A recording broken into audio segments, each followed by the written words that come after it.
निमाई ने अपनी मां से कहा, हे मैया, मेरा मन है, क्योंकि हर पुत्र का धर्म है कि मैं अपने पूज्य पिताश्री का श्राद्ध कर्म करना चाहता हूं। अवश्य जीते जी श्रद्धा रखिए और जाने के बाद भी श्राद्ध रखिए, इसमें कोई हानि नहीं है, अच्छा ही है, उसके पीछे का श्वेत विज्ञान है। समझ बूझ करके, जिनकी कृपा से आज हमको शरीर मिला है, व्यवसाय मिला है, आधार मिला है, अगर वर्ष में एक बार हम भाव से उनका स्मरण कर लें तो यह हमारे ही दिव्य चरित्र और कृतज्ञता का निर्माण करता है। उनको मिले न मिले ये वो जाने, पर यह हमारा धर्म है कि हम उस कृतज्ञता का ज्ञापन करें। श्राद्ध कर्म, जब वो जीव पितृ बनता है,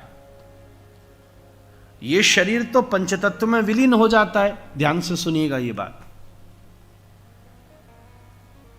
तो धर्मशास्त्रों में लिखा है कि उस जीव की ऊर्जा, एनर्जी 13 दिन तक उस देह के समीप रहती है, उस क्षेत्र के समीप रहती है। ऐसा कैसे हो सकता है? बिल्कुल हो सकता है, जैसे आप कहीं से कोई खुशबू लगा के निकल जाए तो वो व्यक्ति तो चला गया, पर उसके अंग की सुगंध कुछ देर तक वहां रहती है। कोई अग्नि बंद हो जाए और यज्ञ कुंड ले जाया जाए तो भी 2-4 घंटे तक उसका धूम्र रहता है, उसकी सुगंध रहती है। कितनी तीक्ष्ण होती है। आप कभी कभी गुजरिए शीशा खोलकर, और किसी घर में अगर हवन हुआ तो सड़क तक उसकी सुगंध आ जाती है। तो हमारी अगर चेतना न भी पकड़ पाए, इसका अर्थ यह नहीं है कि वो जीवात्मा नहीं है। 13 दिन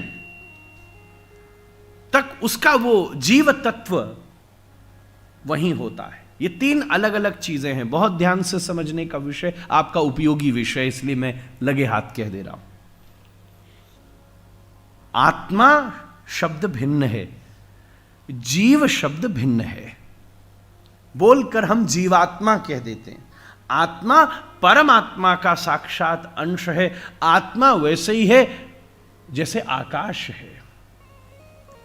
जीव वो है जो जन्म जन्मांतरों में विभिन्न रूपों में विविध शरीरों में घूमता रहता है, उसके साथ संस्कार चलते हैं। तो वो जो जीव है, जब आपका शरीर छूटता है और इस देह को जलाया जाता है, बहुत ध्यान से सुनिएगा, तब 13 दिन तक उसका प्रभाव रहता है। कोविड के समय होता था ना भाई, 13 दिन क्वारंटीन हो जा। तो हमारे यहां तो हजारों साल से आदमी को क्वारंटीन कर दिया जाता है जब वो कोई मर जाए घर में, तो उसी का नाम सूतक है।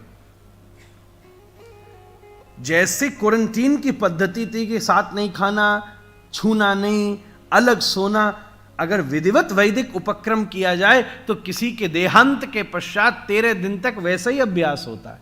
जमीन पर सोता बालक, अलग खाता है, अलग कार्य करता है। तो उस 13 दिवस के लिए उसको एक भिन्न शरीर की, वायु शरीर की प्राप्ति होती है, जिसको हम यूं कह लें कि जैसे टेम्पररी सीट मिलती है, जस्ट फॉर इंस्टेंस। तभी वैदिक उपक्रमों में किसी घड़े में जल रखा जाता है कि वो जीवात्मा उस घड़े का जल पी लेगी। कोई भोग किया जाता है, कोई वस्तु दी जाती है। वो इस देह में नहीं है, पर प्रकृति उसको एक भिन्न देह प्रदान करती है, जिसमें इस तरीके के इंद्रियां नहीं है, वायु की इंद्रियां है। जैसे कई वायु शरीर होते हैं, बहुत ध्यान से सुनिएगा।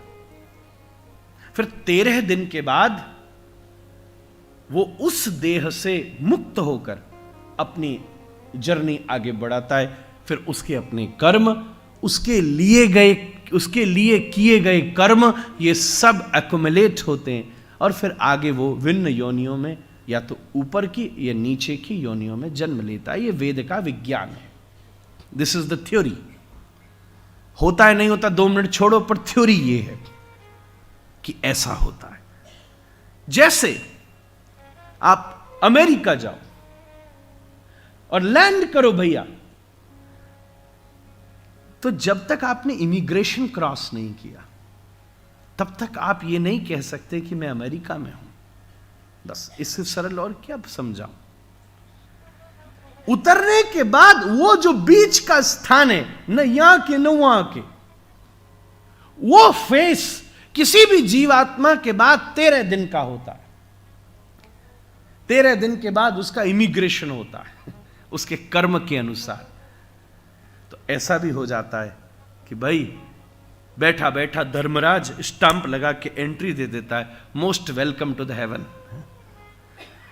और नहीं तो ये भी कह देता है, भाई तुमने बड़े झंझट किए, बहुत FIR तुम पे दर्ज है, you have to go back, अब वापस जाइए, फिर से कोशिश कीजिएगा।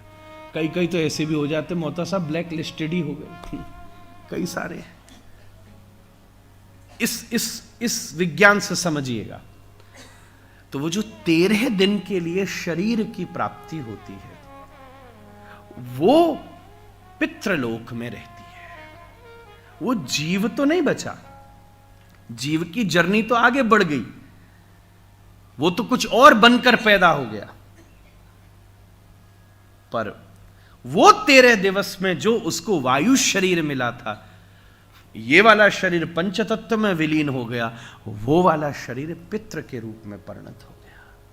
और जब हम उसके लिए श्राद्ध कर्म करते हैं, तो जैसे आप यहां से रुपीज में किसी को पैसा भेजिए तो वो उसके अकाउंट में डॉलर में आवेगा, कोई डॉलर में यहां से भेजे तो आपके अकाउंट में रुपीज में आवेगा। उसी प्रकार से वो जीव अब जिस योनि में है, मानो वो घोड़ा भी बन के कहीं पहुंचा है, तो आपने जो श्राद्ध का कर्म किया है वो उसी योनि में उसको कहीं ना कहीं आहार के रूप में प्राप्त होगा। ये वेद का विशुद्ध विज्ञान है, बिल्कुल विशुद्ध विज्ञान है। कोई सिंह भी बना और अगर हमने श्राद्ध कर्म किया तो उसको सहज शिकार के रूप में आपके आहार की प्राप्ति हो जाएगी। इस तरीके का संबंध है। तो श्री चैतन्य महाप्रभु ने निर्णय किया कि मैं अपने पिता का श्राद्ध करना चाहता हूं और उसमें भी गया का श्राद्ध करना चाहता हूं। उसकी अपनी अलग महिमा है। कोई कहता है फायदा हो या नहीं हो मालूम नहीं, मैं कहता हूं नहीं भी हो क्या समस्या है,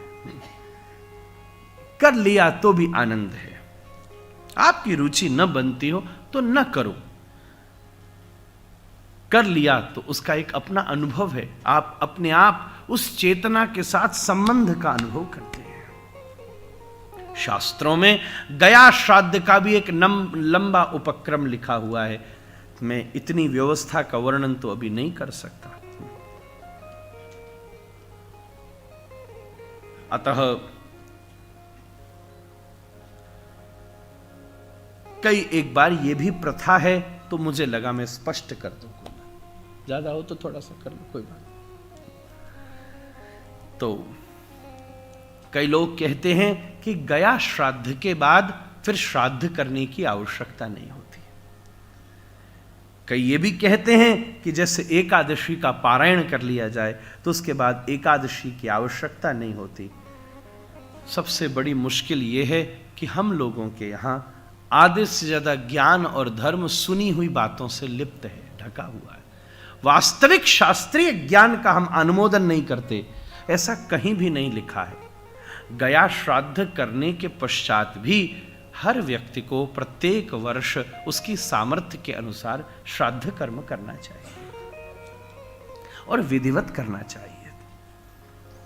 ऐसा नहीं कि पैक किया और पॉलीथीन में बांध के पंडित जी को दे दिया, घर जाके खा लीजिएगा। और मैं एक और निवेदन करूं, सामान्यतः हम ये सोचते हैं कि जो दादा को पसंद था वो पंडित जी को खिलाया जाए। उस चक्कर में दादाजी तो सुखी हो जाएंगे पर बेचारे पंडित जी अस्पताल पहुंच जाएंगे। इसलिए भगवान को भोग लगाइए। और मेरा ऐसा मानना है कि उस पंडित जी को जो सुख मिले, जिससे वो प्रसन्न हो, वो आहार हमें उनको प्रदान करना चाहिए, जिससे वो आशीर्वाद दें। अब एक के घर पंडित जी आए, बड़े बूढ़े कुल के पुरोहित थे, दांत भी नहीं रहे भैया उनके, बेचारे ऐसे।